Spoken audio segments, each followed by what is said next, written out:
সাবধান, এখানে stop, full stop. আর সামনে পা বাড়াবেন না খুনের দিকে, হাত বাড়াবেন না খুনের দিকে, করবেন না কারো দিকে।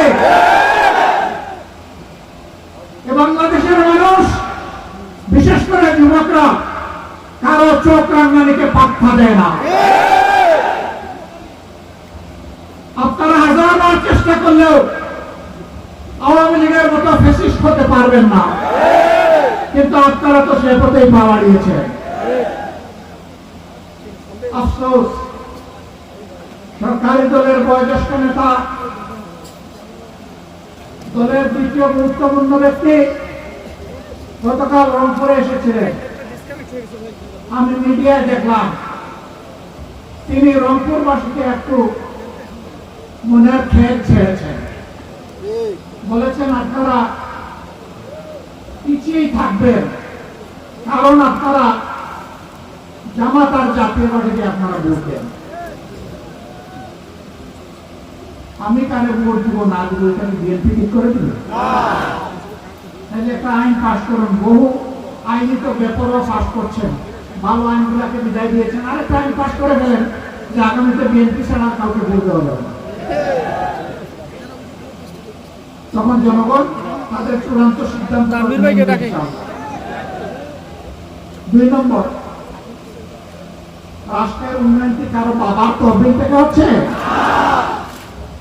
এটা জনগণের ট্যাক্সের টাকায় হয়। রংপুরবাসীকে বঞ্চিত করার অধিকার কারণে এই বৃহত্তর রংপুরবাসীকে গাইবান্ধা, রংপুর, কুড়িগ্রাম, লালমনিরহাট, নীলফামারী এই জেলার জনগণকে যারা বঞ্চিত করবে তারা হইল গণদুশমন। আমরা নির্বাচনের আগে ঘোষণা দিয়েছিলাম আল্লাহ তাআলা আমাদেরকে নির্বাচিত করে সরকার গঠনের সুযোগ দিলে আমরা পুরা উত্তরবঙ্গকে আমরা বানাবো কৃষির রাজধানী ইনশাআল্লাহ। আফসোস, আমাদের কোনো আফসোস নেই, সরকারে আমরা যাইনি, কিন্তু সেই আওয়াজ এখনো আমরা সংসদের ভিতরে দিয়ে চলেছি, দিয়েই যাবো ইনশাআল্লাহ। আর যখন সুযোগ আসবে তখন আমরা করবো ইনশাআল্লাহ। ওনারা করবেন না, কালকে এসে জানাই দিয়ে গেছে ভোট কেন দিলেন আপনারা আমাদের। ভোটের অধিকারের উপর নির্লজ্জ হস্তক্ষেপের নাম গণতন্ত্র হতে পারে না। বয়স অনেক হয়েছে আমার এই বন্ধু, আমি অনুরোধ করব আপনার বক্তব্য প্রত্যাহার করে আপনি রংপুরবাসীর কাছে দুঃখ প্রকাশ করুন। আমি ক্ষমা চাইতে বলবো না, আপনারও অবদান আছে, ত্যাগ কোরবানি আছে, ওইটুকু সম্মান জানানোর কারণে বললাম যে আপনি দুঃখ প্রকাশ করবেন। তাহলে জনগণ বুঝবে যে জনগণকে আপনারা অপমানিত করছেন না। এই যে 2টা ছেলেকে হত্যা করা হলো, এখন কি আমরা আরো 2 জনকে হত্যা করবো?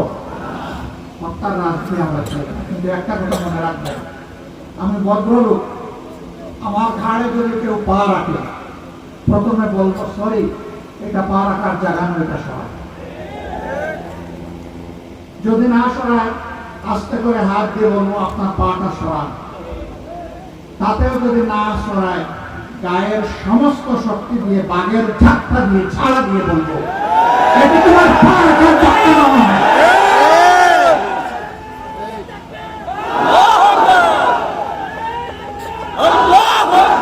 গায়ে পাড়া দিয়ে যজ্ঞ বাতাতে আসবেন না। আল্লাহ তাআলা ধৈর্য ধরার জন্য মুমিনদেরকে বলেছেন, কিন্তু আবার সমান সমান প্রয়োজনে সমঝাইয়া দেওয়ার কথাও অনুমতি দিয়েছেন। আমরা চাই না 2 জন মা 2 জন বাবার বুক খালি হয়েছে, তাদের চোখের পানি আমার চেয়ে আপনারা বেশি দেখেছেন। আজকে এসে আমি তার সাক্ষী হয়েছি। আমি চাই না আর কোন একজন মা কিংবা একজন বাবার বুক ভেঙে যায়। ক্ষমতার লোভ আর দখলদারি পাগল বানায় ফেলছে, তাই না? টেম্পো স্ট্যান্ড থেকে শুরু করে কোথাও আর বাদ রাখা যাবে না। এই জন্য 24-এর বিপ্লব হয় নাই। 24-এর বিপ্লব হয়েছে সমাজ থেকে সব ময়লা পরিষ্কার করার জন্য।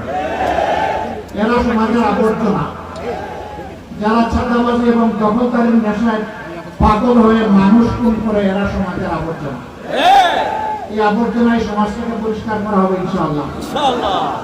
আমি প্রশাসনকে স্পষ্ট বলব, আপনারা বলছেন নজরদারিতে আছেন, তাই এর ছাপটা দিতে অসুবিধা কি?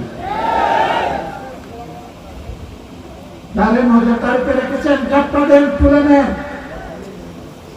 পলাশকে তো আর তালাশ করার দরকার নাই, যেহেতু নজরদারিতে আছে। আইনের আওতায় আপনারা না আনলে মানুষকে আইন হাতে তুলে দেওয়ার প্রকারান্তরে এটা হলো ইসলাম না। অবশ্যই প্রশাসনকে তার দায়িত্ব পালন করতে হবে। প্রশাসন কোনো দলের নয়, প্রশাসন গোটা জাতির সম্পদ। প্রশাসনকে তাদের দায়বোধের জায়গা থেকে এই দায়িত্বটা পালন করতে হবে। দল আসবে, দল যাবে, ক্ষমতা কারো কোমরের নিচে চিরস্থায়ী নয়। তুতিল মুলকা মান তাশাউ ওয়া তানজিউল মুলকা মিম্মান তাশাউ। আল্লাহ যাকে পছন্দ করেন ক্ষমতায় বসান, আর যখন আশ্রয় মেরে টুকরা টুকরা করতে চান তখন দেয় না। এর আগে একজন মানুষকে জ্বালাতন করেছে, ফোন করেছে, গুম করেছে, পঙ্গু করেছে, মামলা দিয়েছে, জেলকে বাসস্থান বানিয়েছে, বউ মায়ের বুক খালি করেছে, অবশ শিশুদেরকে এতিম বানিয়েছে, যুবতী ভানদেরকে বিধবা বানিয়েছে, মা বাবার চোখে এখনো পানি ঝরছে। ফেসিবাদ একটা রূপ, এটা নির্দিষ্ট কোনো দলের সাথে থাকে না, এটা একটা ভাইরাস। এটা যেখানেই গ্রো করে ওরাই ফেসিবাদী। এক ফেসিবাদীদেরকে তাড়াইয়া বাংলাদেশের জনগণ আরেক ফেসিবাদী চায় না। আপনারা প্রস্তুত আছেন তো?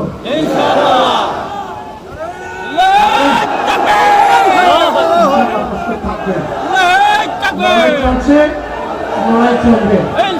ইনশাআল্লাহ হকের বিজয় হবে, ইনশাআল্লাহ 18 কোটি মানুষের বিজয় হবে। আল্লাহ হাফিজ। বাংলাদেশ জিন্দাবাদ, বাংলাদেশ জামাত ইসলামী জিন্দাবাদ। আসসালামু আলাইকুম ওয়া রাহমাতুল্লাহ।